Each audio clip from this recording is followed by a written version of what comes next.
Bueno, como les va, estamos en esta presentación de una de las charlas que tiene la Econ 2023. Estoy con el profesor Carlos María Negri eh, y con la profesora Norma Cristóbal, y el profesor Carlos María Negri. Eh, Así que vamos a dar una charla vinculada con la temática de los delitos económicos. Eh, el profesor Negri es el director del Departamento Pedagógico de Derecho, la profesora Norma Cristóbal es profesora del Departamento Pedagógico de Contabilidad. Así que justamente esta charla tiene la idea de servir como transversalidad, hablando de cuestiones contables, de cuestiones jurídicas y de cuestiones que tienen que ver fundamentalmente con el ejercicio profesional y la dificultad del ejercicio profesional en las temáticas de delitos económicos. Vamos a arrancar con una exposición del profesor Negri, después le vamos a dar la palabra a la profesora Cristóbal, yo voy a servir de moderador y seguramente después haremos algún ping-pong o inclusive en el medio de la charla algún pimponeo como para poder hacer bien dinámica la charla. Bienvenidos a todos. Profesor Negri, la palabra es suya. Sí, esperemos que en el ping-pong no se use mi cabeza como pelota, pero es decir, lo que sea lícita no quiere decir que puedan usarla para eso, pero en fin. Bueno, gracias, Gustavo.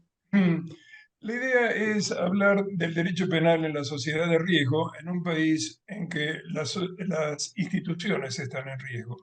Es decir, son dos vertientes que fluyen en un único contexto. En las sociedades de riesgo se necesita un culpable para asegurar la paz social. Necesitan instituciones para que el tejido social no se rompa. Se necesitan jueces, probos e idóneos para volver a creer en la justicia, paradigma que supera el facilismo de los culpables y los salvadores de la patria. Si el tejido social se rompe, si el Estado de Derecho desaparece, si las instituciones solo son un decir retórico, la única ley vigente será la ley de la selva. De ahí la preocupación que el Estado de Derecho y el derecho penal de tercera generación en una Argentina pendular nos hace replantear el concepto de delito, el derecho penal como última ratio, la última razón. El derecho penal de tercera generación aparece privatizándose y flexibilizándose. Y entonces, en este contexto donde fundamentalismos extremos ponen en riesgo la vigencia de las instituciones, coloca o nos coloca a nosotros como ciudadanos en una permanente libertad condicional. Si vemos la responsabilidad en las distintas ramas del derecho, esto fluye, es decir, el sistema varía desde la óptica en la cual nos colocamos. En el derecho privado la responsabilidad es objetiva.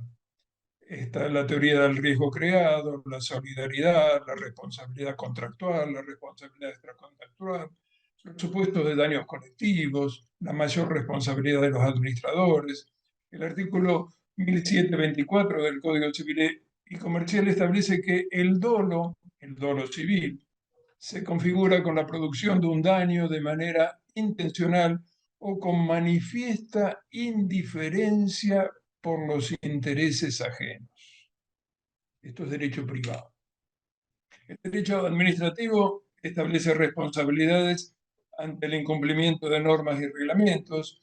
El derecho penal tradicional, el derecho de última razón, el última ratio, los delitos definidos clásicamente como acción típica antijurídica y culpable, una responsabilidad subjetiva, conductas propias, por conductas propias, los bienes jurídicos individuales, el que matare a otro, el que librar un cheque, el que, con principios constitucionales básicos que en esta flexibilización se van diluyendo, principalmente dos de ellos, el de la culpabilidad y el de la igualdad ante la ley. Es decir, los principios constitucionales básicos, todos lo recuerdan, inocencia, nadie está obligado a declarar contra sí mismo, el derecho de defensa, la no retroactividad, la legalidad, la no analogía, la ley penal más benigna, indubio pro reo, y tenemos estas dos cuestiones, culpabilidad e igualdad ante la ley. En este derecho penal de tercera generación se inserta el derecho penal económico, como esta rama del derecho penal que tiene bienes jurídicos colectivos, responsabilidad penal de las personas jurídicas, responsabilidad ante el hecho del otro. Esta objetivización del derecho penal genera una nueva situación donde se afecta, hay un paradigma, un paraguas donde se encaja todo, el orden público económico. Este polisistema en el que chocan distintas disciplinas, culturas diferentes, derecho societario, derecho penal, derecho laboral, derecho tributario, derecho administrativo, todo está enmarcado en un cúmulo donde hay rayos, hay centellas. Es necesario entonces un análisis de 360 grados, donde hay diferencias con el derecho penal tradicional. El sujeto pasivo es indeterminado, el sujeto activo tiene una caracterología particular, volvemos al hombroso. La responsabilidad penal de las personas jurídicas lleva sanciones diferentes a las de prisión, multas, inhabilitaciones y aparecen las condenas mediáticas.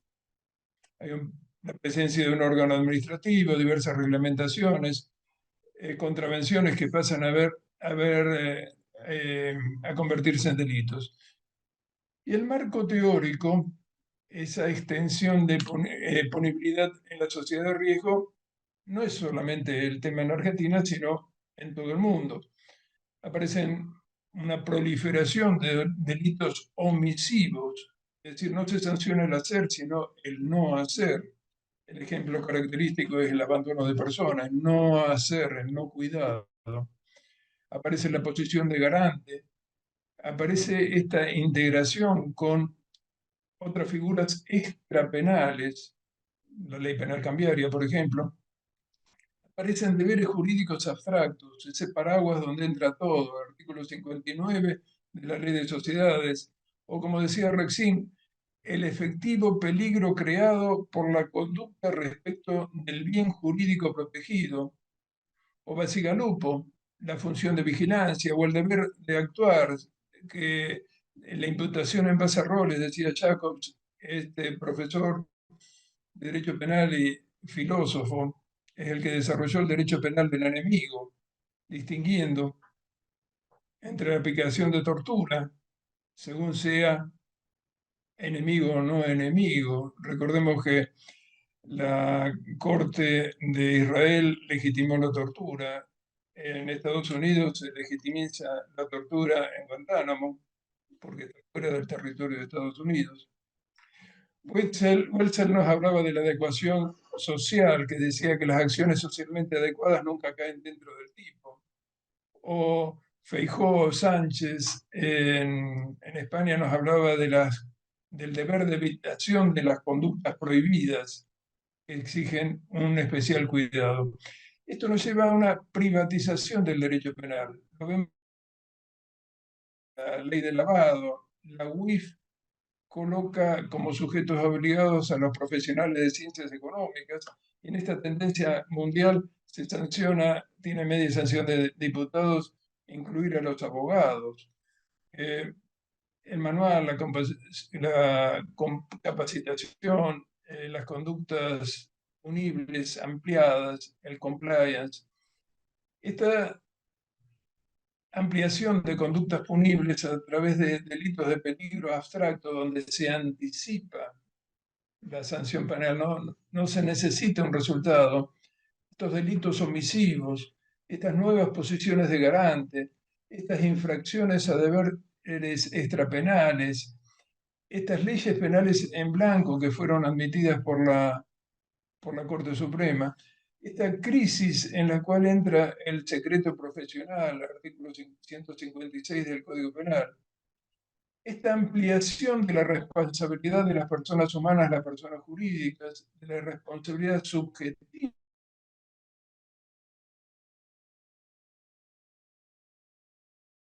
del derecho privado, de la responsabilidad por hechos propios a la responsabilidad por hechos ajenos. Responsabilidad por hechos ajenos, la culpa neligendo, por la selección de la persona a la que se ha delegado una tarea, por la provisión o no de medios para llevarla a cabo, por la vigilancia residual del delegado. De un hecho antijurídico culpable, en la responsabilidad penal tradicional se pasa a la responsabilidad penal sin culpa. En derecho teníamos el dolo eventual, y aparece ahora la ignorancia deliberada, que lo vemos en ese fallo por el cual se condena a Messi en el año 2016 en España. Eso que un profesor brillante de Jujuy, Burgos, lo llama del dolito. Tenemos el dolo virtual.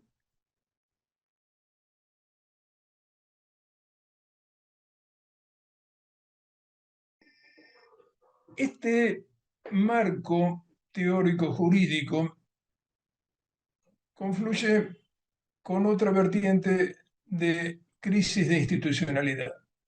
¿Cómo, dónde, quién aplica este derecho penal de tercera generación en esta Argentina pendular? En circunstancias en donde está en crisis el concepto mismo de nación, los partidos políticos tienen crisis de representación y fracasan los mecanismos usados hasta ahora para medir el humor social, es decir, las encuestas. Cuando hablamos de instituciones, hablamos de ley y hablamos de autoridad. La autoridad nace de abajo hacia arriba, es decir, se respeta lo que dice la persona con autoridad. Cuando hay anomia, cuando no hay ley, existe la anarquía. Y la anarquía hace emerger el autoritarismo. Entonces,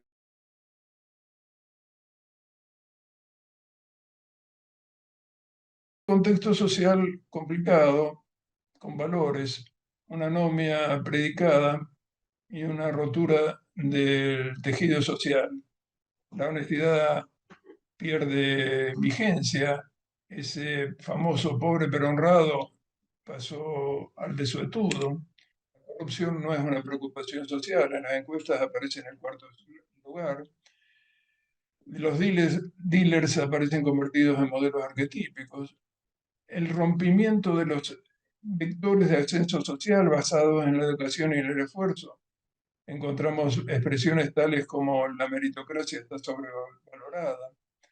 Naturalizamos la pobreza, no incentivos al trabajo, la inversión, no futuro, no aspiraciones, no moneda, convivencia sin reglas, derechos sin deberes, sálvese quien pueda. Si no robo yo, lo va a hacer otro. Las posibilidades de que vaya preso son mínimas, ahora me voy a referir a esto. Y cuando dice se la llevaron todas, están diciendo, no me dejaron nada para robar a mí. Este enojo, angustia, desesperanza, miedo, bronca, frustración, sospecha, miedo a la opresión y a la justicia nos lleva a la tiranía de izquierda, miedo al desorden y a la seguridad nos lleva a la tiranía de la derecha.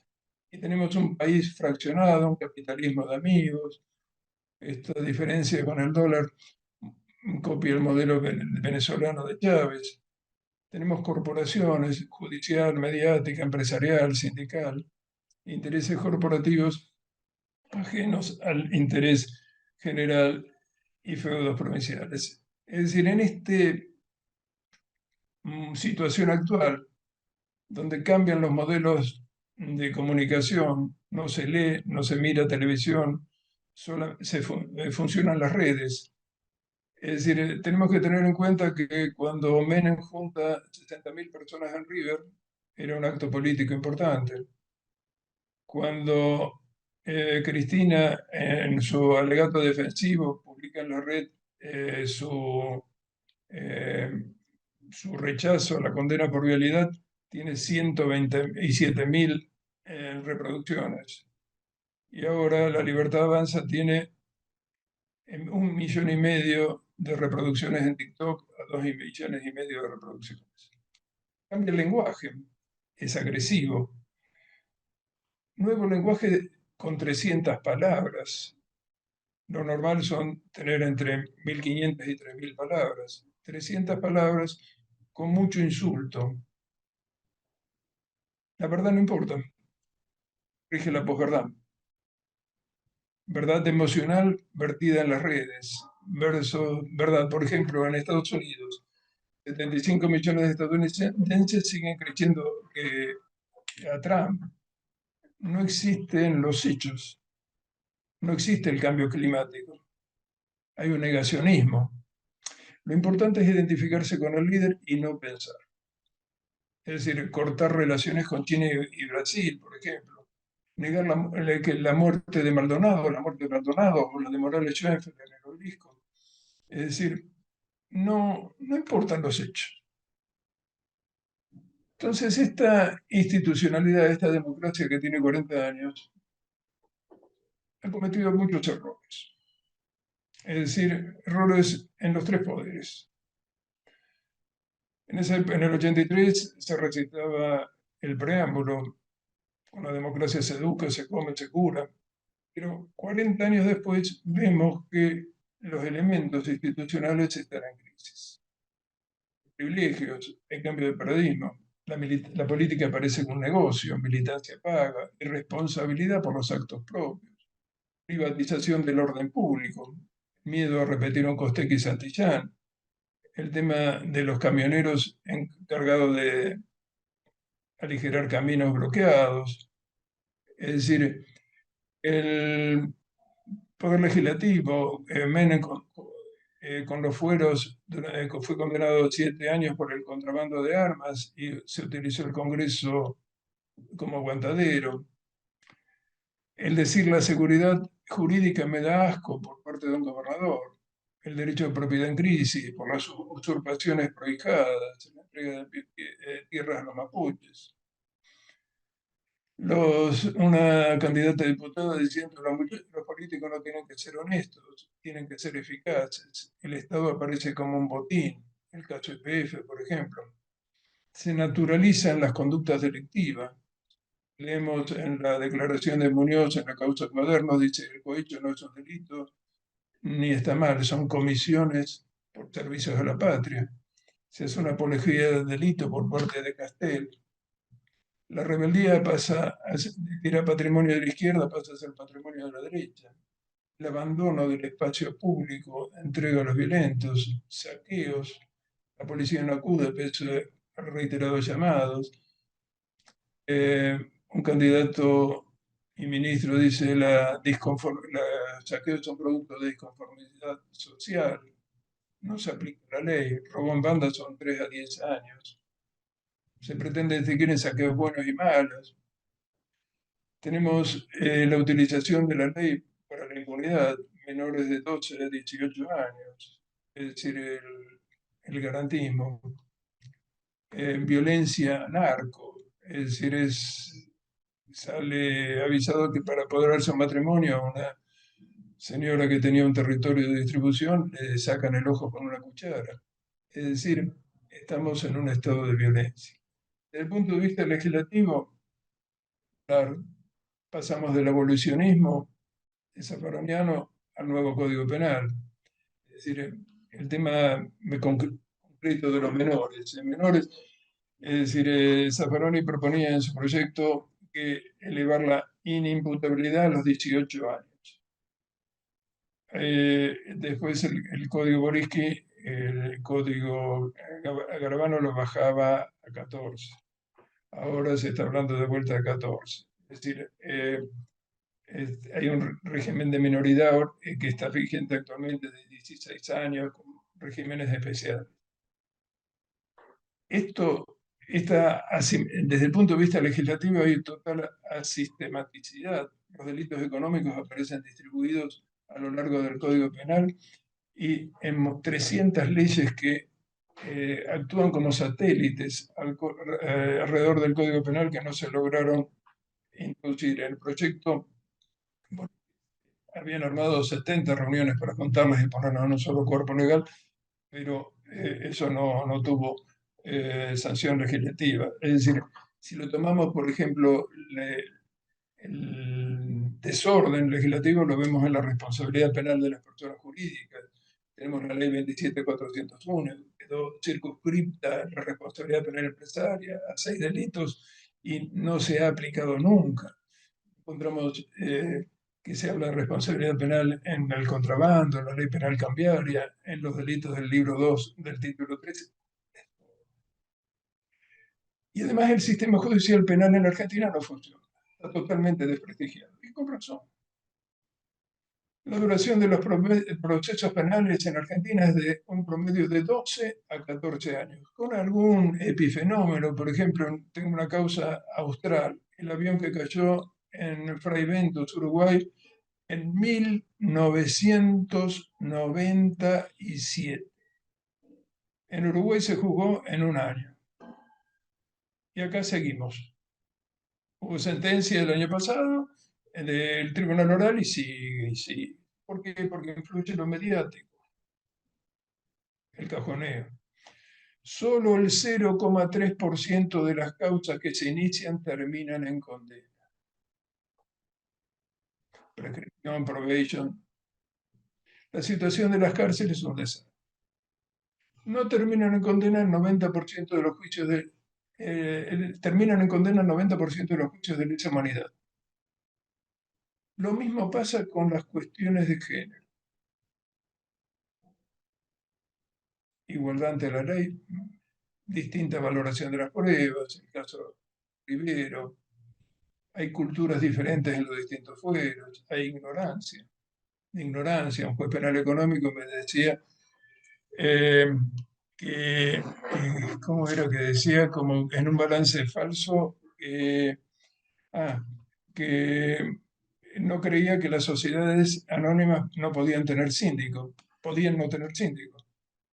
Y cuando se le dijo que vaya a ver la ley, ¿saben qué hizo? Mandó un oficio al Consejo Profesional de Ciencias Económicas para preguntarle si las sociedades anónimas podían no tener síndico. Juez penal económico. Le metí el juicio político por bruto, pero no tampoco anduvo. Y después tenemos, se habla de la independencia del Poder Judicial, pero tenemos jueces militantes. ¿Quién usa a quién? Jueces que hacen política detrás del escritorio. Lo vemos ahora con una pelea que tiene Massa con Cerruti, la denuncia de marihuana, anteriormente el pedido de sobrecimiento, después de estar haciendo agujeritos en la Patagonia. Tenemos justicia mediática, por ejemplo, un juez de Lomas de Zamora, en la causa que seguían contra el dirigente de Racing, que iba un viernes a ver el expediente, leía el diario el lunes, el domingo, y me enteraba de lo que iba a hacer en el diario, salía lo que iba a pasar en un proveído del martes. Es decir, el juez hacía autobombo y también pasó acá en varios casos famosos. Es decir, los jueces alimentan a los tribunales, a los periodistas para que justificar decisiones que van a tomar. Buscan la justicia mediática y la justicia mediática tiene un elemento tremendo, que es poner en cabeza del imputado una prueba negativa, eso que los romanos llamaban la prueba diabólica. También lo vemos en algunos desastres, por ejemplo, la condena de YPF, es decir, tenemos que pagar entre 5.000 y 15.000 millones de dólares, 5.000 a 15.000 millones de dólares, Massa consiguió 7.000 ahora, 7.500 en base a la ignorancia, es decir, acá creen que somos tarados, que tenemos que comprar el 100% de las acciones, la ley no importa, el estatuto no importa, que cotice en Estados Unidos y YPF tampoco importa. Y nos condenan a esto. Y además, el procurador de la Corte renuncia al Discovery, en un escrito conjunto con el Fondo Bulford para que no investigar la forma en que se apoderaron de ese 25% los esquenazi. Y ahora reciben el 30% de estos 5,15 millones. Lo planteamos en el 2012, hace más de 10 años. Ahí, Carlos, Pues ahí, Carlos, no, perdóname. sí, Sí, lo que estás planteando, es realmente de riesgo. O sea, vos empezaste hablando de las profesiones de riesgo y de la sociedad de riesgo respecto de ahora, las profesiones. ahora lo redondeo. Ahora vuelvo, ahora vuelvo. Yo decía que había dos vertientes. Tenemos un derecho penal de tercera generación con un marco teórico y una sociedad en riesgo. ¿Por qué? Porque una sociedad en riesgo porque están en riesgo las instituciones, donde proliferan los modelos autoritarios, los outsiders, tenemos Bolsonaro, Trump, Topic, tenemos Bukele, tenemos encuestas de respuesta voluntaria anónima donde dicen que propician a Bukele. Lo tenemos a uno de los candidatos, tres candidatos que dice que la Argentina se jorobó en 1916. 1916 fue la ley Sáenz Peña, es decir, se jorobó con la democracia. Es el candidato que tiene ganó mayor cantidad de votos en las últimas pasos. Se radicalizan los extremos, se mantiene el sistema de cancelación del debate, el que opina distinto se lo cancela, no se lo oye, se repite en eslogan, al líder no se lo discuta, se lo adopta, se mimetiza con él. Entonces tenemos una batalla cultural, autoritarismo versus republicano, sistema democrático y antisistema, política versus antipolítica, furia versus razón, emocionalidad y magia versus esperanza posible, ese soñar con los ojos abiertos. Dogmas con significantes vacíos, al decir de la CLOP, que se llenan de contenido de acuerdo a creencias y prejuicios. Aparecen unidos los dogmas por el mesianismo de los líderes, cancelación del debate, la verdad y los hechos no importan, el amigo enemigo. Antes era el liberalismo, hoy el Estado, la casta, el feminismo, la cultura woke. Es decir, la libertad se llena a gusto. Los malas políticas destruyen las instituciones generando un sistema de privilegios y licencias. Se maneja el patrimonio como propio. El punto culminante de la corrupción es el corporativismo. El punto culminante de un Estado corrupto es el nepotismo, la impunidad y la utilización de la justicia para perseguir a los que impugnan el estatuto.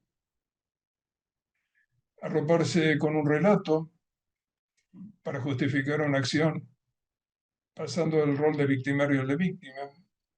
Es decir, la corrupción democratizaba la política, se decía en el 2016, el clientelismo como corolario de la corrupción. Una Argentina desmoronada. Es decir, cuando los jueces hacen política escondados en sus escritorios, la justicia desaparece. Cuando la ley desaparece, cuando se rompe la igualdad ante la ley, un país se convierte en un no lugar. Cuando la política desaparece, queda la guerra. Cuando la razón desaparece, queda la magia. Cuando los ciudadanos renuncian a su rol de ciudadanos, pasan a ser súbditos. Cuando se naturaliza la pobreza, la delincuencia y la corrupción, cuando se califica de vivo al mentiroso, un país ha perdido el rumbo. Cuando se privatiza el orden público, el país entero desaparece.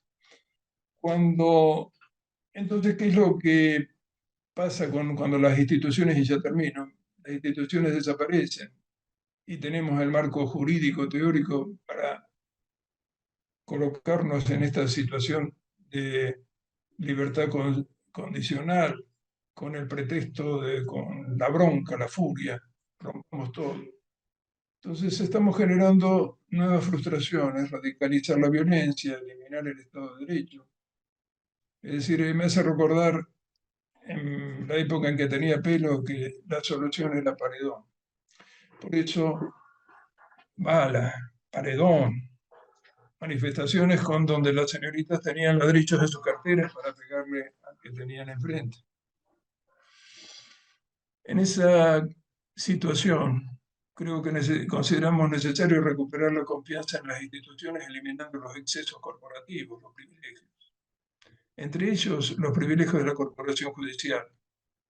Evitar romper las bases constitucionales del derecho penal, sino, en particular, la igualdad ante la ley y el principio de culpabilidad. La ley debe aplicarse en forma eficaz, austera y rápida, no estos 12, 14, 20 años de proceso. Sirve la inteligencia artificial para ello. Hay una tendencia con el nuevo Código Procesal Federal que se aplica en Jujuy y Salta. Juicio por jurados, se buscan soluciones. Es necesario, imprescindible recuperar el debate, por eso celebro estas charlas, sobre los qué y los cómo de las políticas públicas basales que hagan posible la convivencia pacífica. Lo vemos a Lula apoyado por Enrique Cardoso para evitar una repetición del efecto Bolsonaro.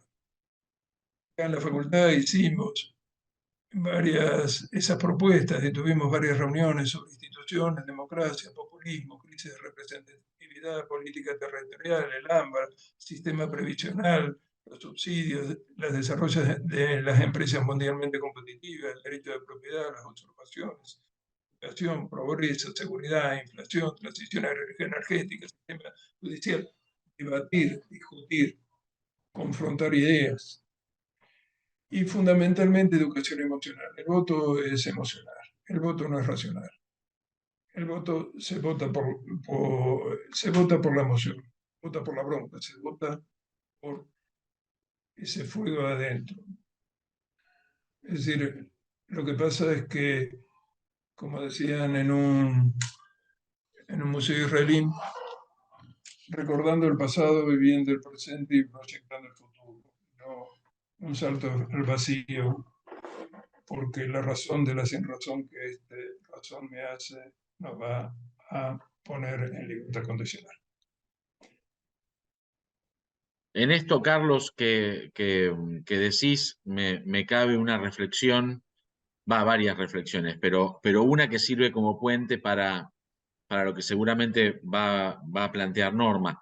Vos fíjate que vos hablabas de una sociedad de riesgo y lo planteaste desde una perspectiva que es las instituciones como sostén de la democracia, de la convivencia, de la forma de vivir pacífica, y ante las grietas, las rupturas en esas instituciones o el no respeto de la ley, la sociedad vive en un riesgo permanente. Pero a su vez vos fíjate que en los últimos años, no sé bien cuántos años, pero en los últimos años, en el ejercicio profesional también las profesiones se convirtieron en profesiones de riesgo.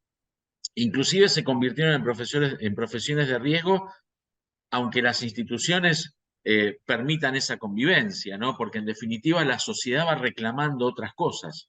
La sociedad reclama cosas en forma permanente. Y como los límites entre las profesiones me parece que de alguna forma, no sé si se desdibujan, pero como los problemas son cada vez más complejos, las soluciones parece que son cada vez más interdisciplinarias. Y entonces la gente le pide a las profesiones cosas distintas. Lo que comentabas de los contadores públicos como sujetos obligados a informar es un poco una consecuencia de eso, porque en realidad la sociedad le pide a los contadores cosas que hace 30 años los contadores no tenían en su cabeza hacer, ¿no? Y la sociedad lo reclama, y el reclamo de la sociedad, de alguna u otra forma, pasa a convertirse en una norma de convivencia y después en una ley. Por eso, justamente las temáticas del lavado y las temáticas del ejercicio de la profesión de contador público, también involucran ese aspecto del riesgo. Norma, nos vas a hablar seguramente de este casi te diría punto final del riesgo, ¿no? O sea, en dónde estamos sobre el final de esa sociedad de riesgo en el ejercicio de la profesión.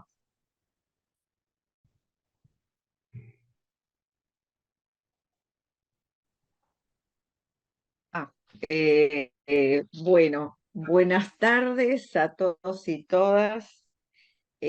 cómo empezar después de un contexto que dio Carlos, no voy a decir cuasi apocalíptico, pero un poco sí, de ruptura, de disrupción, ¿no? Y cómo transitar las profesiones en este contexto.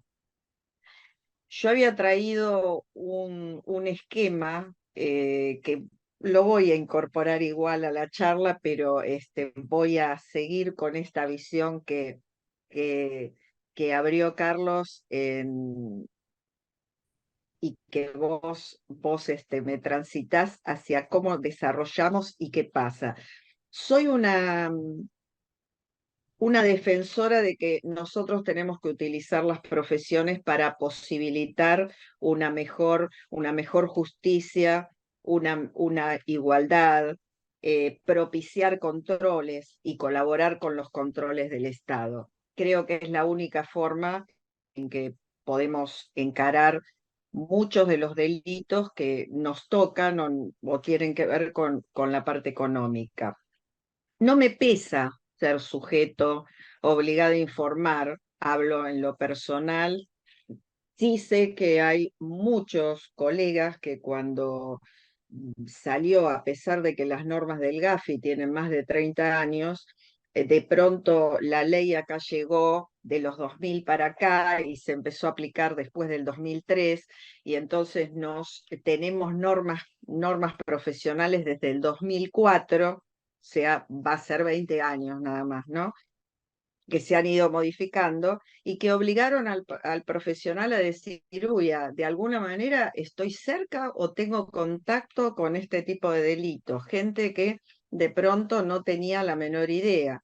Y de pronto la manito, porque eso lo hacían todos los colegas y además otro tipo de sujetos obligados, te decían, ay, pero yo no tengo nada que ver, no soy narcotraficante, como asociándolo solamente a un delito, ¿no?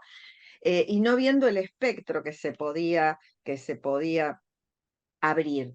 Y también, y esto que está muy enganchado. Creo que vos dijiste que, digamos, va a haber alguna charla del Departamento de Tributación en temas de evasión, de delitos de evasión fiscal. El delito de evasión fiscal, no viéndolo o no considerándolo como parte del problema, como delito precedente del lavado de activos. Y como verlo como un mal menor, me ha pasado con alumnos, donde cuasi es tolerable, tomándolo como algo tolerable, lo que decía antes de Carlos de la naturalización de lo que no está bien, ¿no? Eh, y en este contexto lo llevo de nosotros a nuestros clientes, las empresas, las sociedades. Y los grandes delitos son llevados adelante por grandes corporaciones en general. Tenemos los grandes casos de fraudes de principios de este milenio y siglo, caso Hemros, caso WorldCom, que abrieron todo un tema incluso desde el punto de vista de nuestra profesión, porque cayó la que era la primera auditoría, Arthur Andersen en ese momento, dejándonos muy expuestos como profesión y teniendo que remontar de que la auditoría no era eso, sino que como nos empezaron a decir de contabilidad creativa, auditoría creativa, todo eso, que tampoco le venía bien a la sociedad. Pero después tenemos todo lo que se abre seguimos, la evasión fiscal y el lavado de activos. Y ahí tenemos algunas instituciones que han merituado y han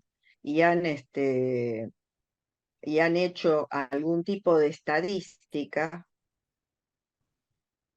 y ver dónde impacta todo esto. Acá llega eso a que impacta en los grupos vulnerables, que es lo que a mí más me conmociona, ¿no? Es decir, el pobre atesoramiento. Entonces tenemos, por ejemplo, OFAN International, que es una organización que hace estadísticas, estableció que las grandes multinacionales se llevan unos 100.000 millones de dólares al año en distintos, en distintos paraísos fiscales, o digamos, lo sacan del manejo normal, y con eso se podría escolarizar a niños y niñas de distintos lugares del planeta. Y se podría dar de comer a más de 8.000 millones de personas, 8 millones de personas, perdón, que mueren por año por desnutrición o porque no tienen comida. O sea, cuando uno lo contrapone las cosas con algo tangible, ahí se da cuenta del horror que nos pasa en esto que él decía antes, la naturalización, y de que hemos perdido una serie de, hemos perdido el eje, diría yo, ¿no? Hemos perdido el camino como seres humanos, y qué podemos ayudar nosotros. Y, y sigo más. Por ejemplo, tenemos empresas como Apple, que en el año 2012 se libró de pagar 9.000 millones de dólares de impuestos, haciendo argucias y elusiones fiscales, porque ¿dónde se hacen las grandes producciones de Apple? En China, en Singapur, en el sur asiático.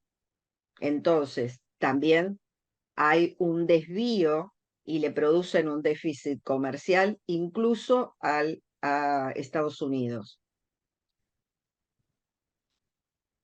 En relación a la República Argentina, para dar alguna serie de datos nuestros, y que no es mensurado en la Argentina, es mensurado por un grupo que se dedica a temas fiscales, que está Justice. Se habla de 1.255 millones de dólares, que es el déficit fiscal, que va fundamentalmente eh, a fraude fiscal, a riqueza extraterritorial, y que todo se trabaja fundamentalmente con banca offshore y con una serie de circuitos de ensambles societarios estratégicos, pero con estructuras complejas. Y ahí quería llegar a un tema que a mí me hace ruido y que tiene que ver con la transparencia en las empresas y en las sociedades, que es el conocimiento de los beneficiarios finales, de quiénes son las personas físicas que están o humanas que están detrás de las personas jurídicas. Porque las personas jurídicas, que ahora también, como decías vos, con la ley 27.401, las sancionamos penalmente con una condena ahí especial, pero ¿quién es el que está actuando atrás de esas personas jurídicas? ¿Y quiénes fueron los que en tal caso desvirtúan la actuación de algunas personas jurídicas que no fueron diseñadas para cometer delitos, sino los que los cometen a través de ellos? Son las personas humanas. Entonces, tener transparencia, saber quiénes están detrás, no es una persecución, es una necesidad para que los estados puedan llevar adelante políticas públicas y las puedan aplicar legalmente, y la justicia también aplique medidas claras y no se guíe porque, bueno, si está fulano o está mengano, bueno, no lo sé o no lo aplico. Hay un trabajo muy interesante hecho por el Instituto CEPA, donde tomaron las 100 empresas argentinas que salieron en la revista Forbes como, digamos, las más destacadas, las riquezas, estudiaron la riqueza. En lugar de estudiar la pobreza, estudiaron la riqueza y dijeron, bueno, ¿cómo se conforman? Y esto no significa que están actuando ilegalmente. Estamos viendo de estructuras destinadas a sacar el máximo de rédito, pero a veces no haciéndolo de manera tan limpia ni transparente, y haciendo toda una estructura societaria compleja que involucra países en zonas de bajo o nula tributación, o que no han suscrito el acuerdo Gafi, por lo cual no gozan de mucha opacidad en sus tratos fiscales y en relación a exteriorizar cualquier tipo de elemento que pueda identificar quiénes están detrás de esas sociedades. Con lo cual, yo lo llamo el patio trasero del mundo, ¿no? Porque es cierto, no podemos sancionar, no le podemos decir a la gente con quién tiene que negociar, pero sí podemos aplicar sanciones si negocio con tal o cual. Entonces yo siempre digo que los paraísos fiscales son el patio de atrás del mundo, ¿no? Pero existen y las grandes bancas también tienen pie y hacen pie en esos paraísos fiscales.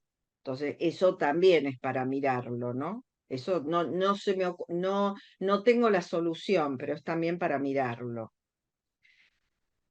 Eh, ¿Qué hacemos para transparentar y qué hacemos como profesionales para poder colaborar con esto y con la transparencia en el desarrollo de las personas jurídicas o en el comercio, en la industria, en lo que fuera, pero para que no exista esta opacidad?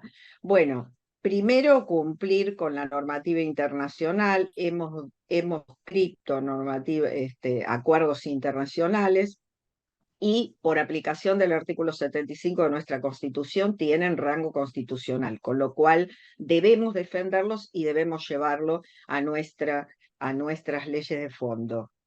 Tenemos normativa, de alguna manera habla de beneficiarios finales la ley 25246 y es tomada por algunas otras resoluciones, pero en el año 2021 sale la 112 de la Unidad de Información Financiera, que viene como a juntar todo lo que había escrito por ahí acerca de en distintas resoluciones para poder darle un marco un poquito más transparente y homogeneizar qué era lo que se tenía que presentar. Y a raíz de ahí también se vieron algunas acciones en la Inspección General de Justicia, en la FIP, aunque la FIP ya viene con un régimen de información desde la década del 90 por fines fiscales.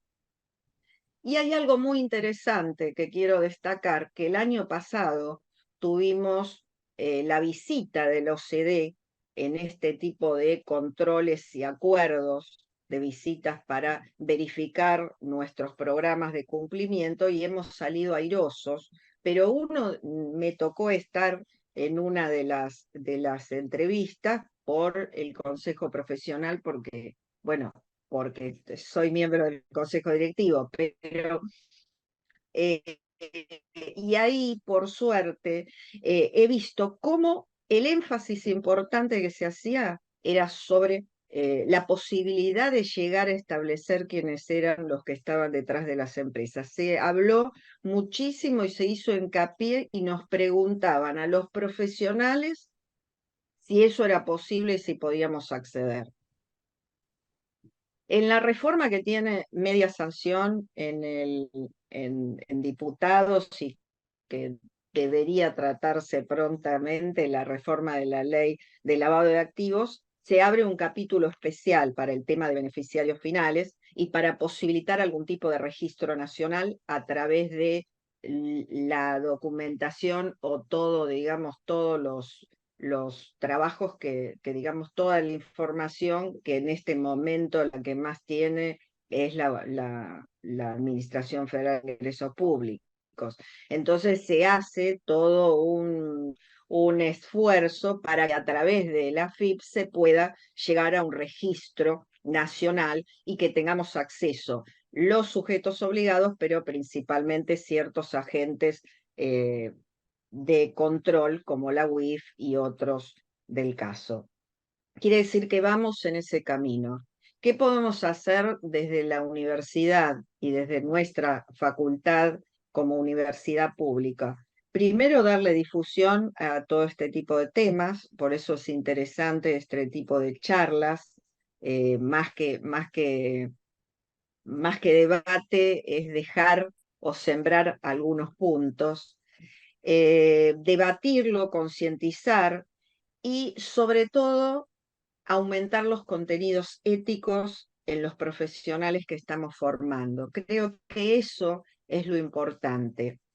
A mí siempre me gusta destacar una frase que dijo Amartya Sen, que fue un premio Nobel de Economía, que decía que los recursos, los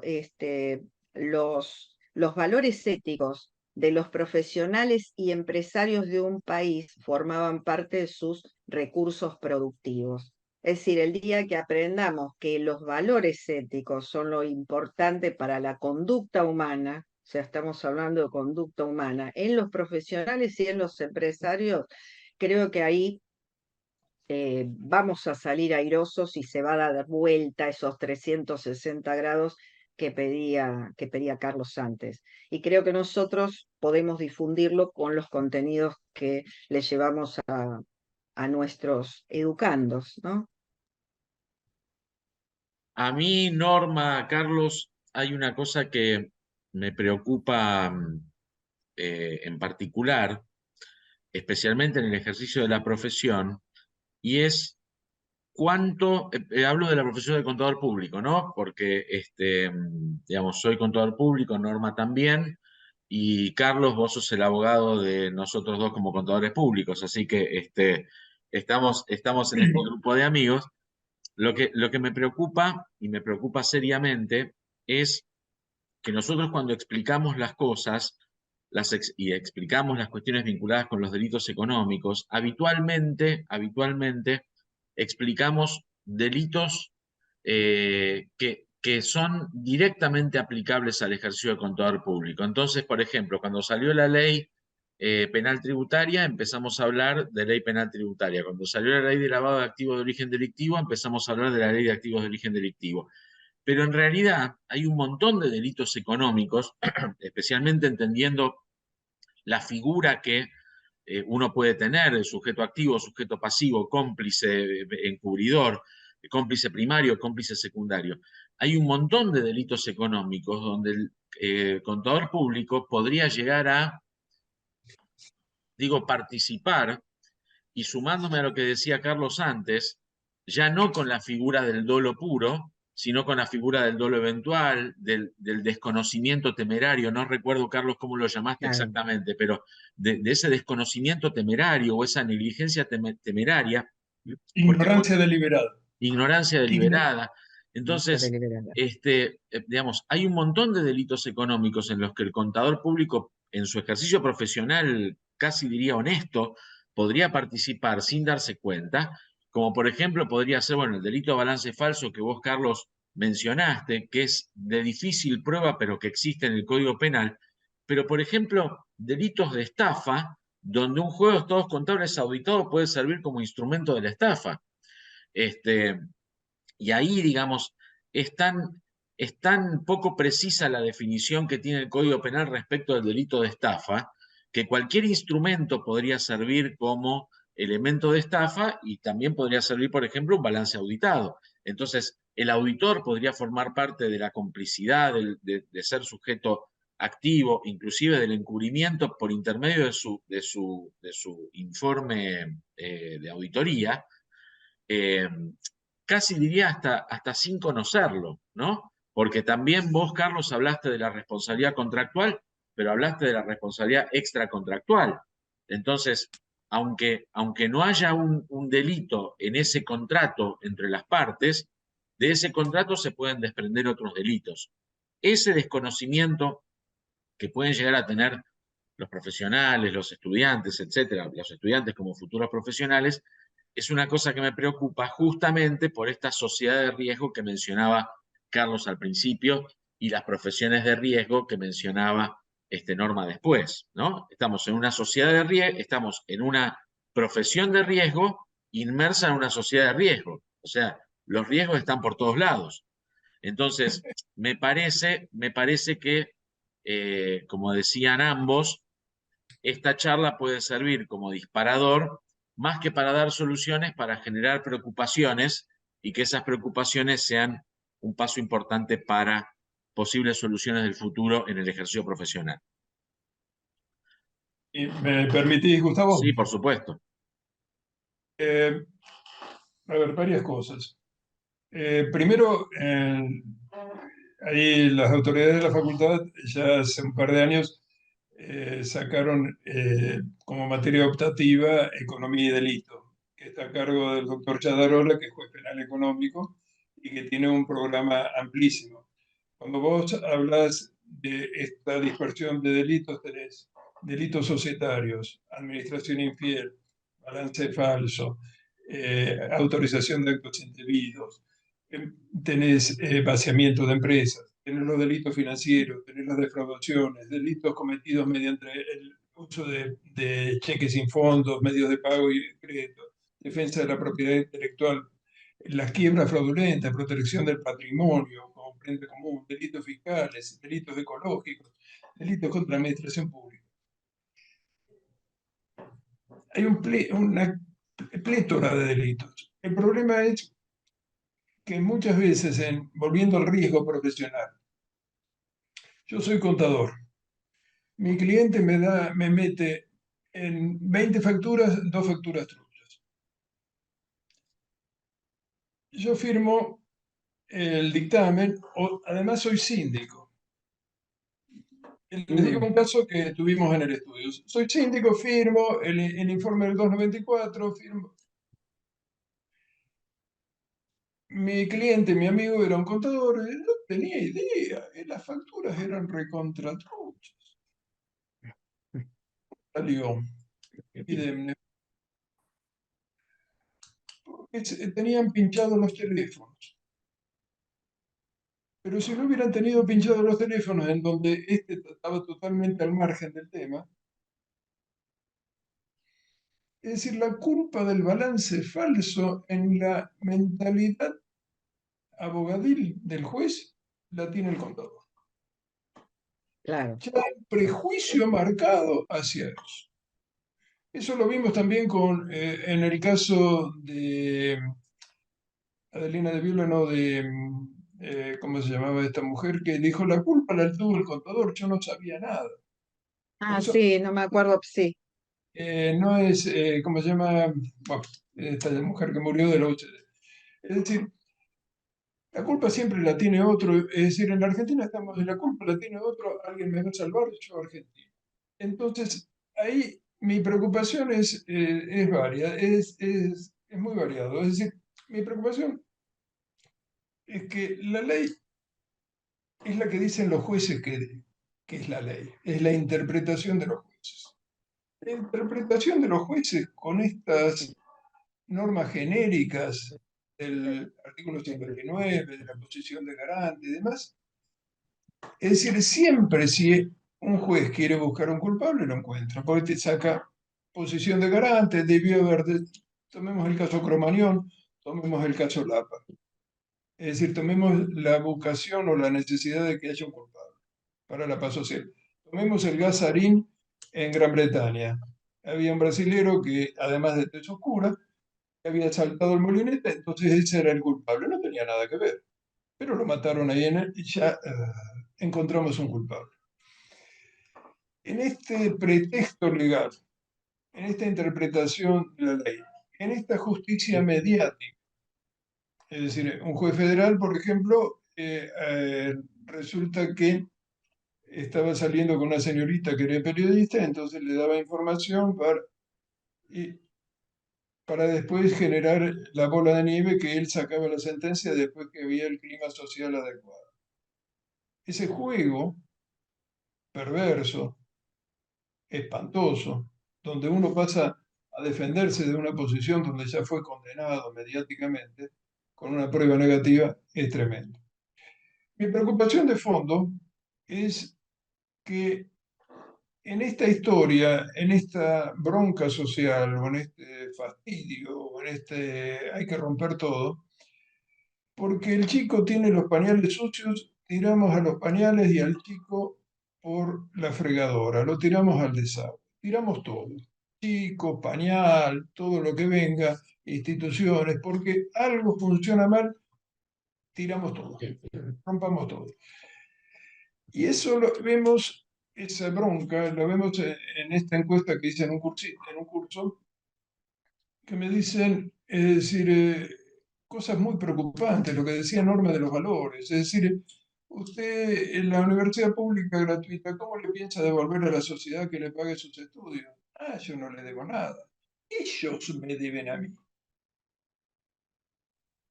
Ok, el 50% me dice que la solución en la Argentina es a los Bukele. Entonces, jueces militantes, pretexto jurídico, autoritarismo, agarrate Catalina. Sí, sin duda que es lo que genera, sin duda que es lo que genera la sociedad de riesgo que vos estabas planteando al principio. Eso está claro, eso está claro. Estamos viviendo, me parece, un punto de inflexión importante en la sociedad y también en el ejercicio de las profesiones. Norma, Carlos, no sé si tiene algún comentario más porque ya se nos termina el tiempo de la charla, así que yo por mi parte quiero No, agradecerles que hayan...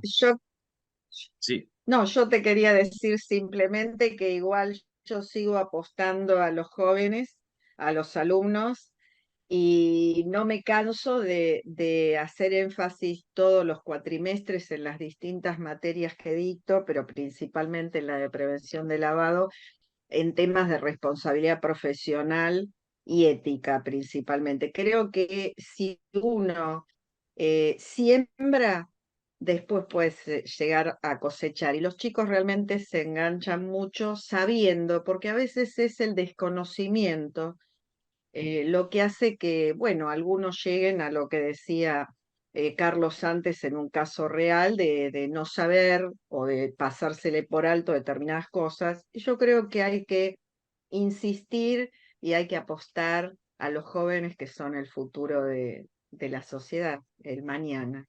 tal cual coincido. Creo que Carlos también ahí iba a decir que coincidía, y también que apuesta a nuestra juventud, digamos, ¿no? Nosotros, a esta juventud de nosotros tres. Pero además me parece que le agrego una cosita, y con esto me despido de ustedes. Me parece que hay una cosa también importante, es tratar de concientizar a los graduados, a los profesionales, de su responsabilidad en el ejercicio de la profesión, porque mientras nosotros acompañamos a los que estudian, los estudiantes se sienten acompañados, aunque sea forzadamente se sienten acompañados. Pero cuando uno sale a la profesión, sale, si seguimos a la descripción de Carlos al principio, sale una selva inhóspita donde los peligros acechan permanentemente.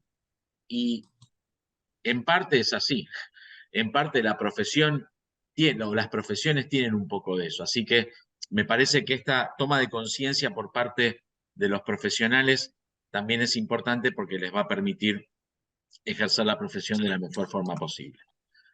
Norma, Carlos, muchísimas gracias por estar presente en esta charla.